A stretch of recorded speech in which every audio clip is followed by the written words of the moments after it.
Bakit namumukod tangi ang Somaderm sa iba?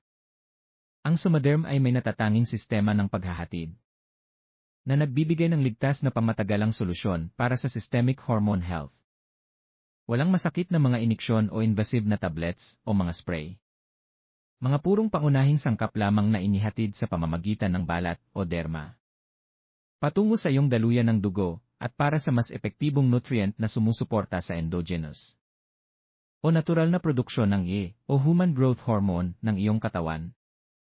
Sa pamamagitan ng transdermal gel.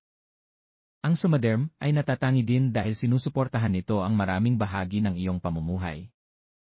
Kabilang ang pagtulog, enerhiya, mood, at iba pang mahahalagang salik sa kalusugan. Sa linya ng mga produkto ng Newly Life. Somaderm is one of a kind. For more information, get in touch with the person who shared you this video.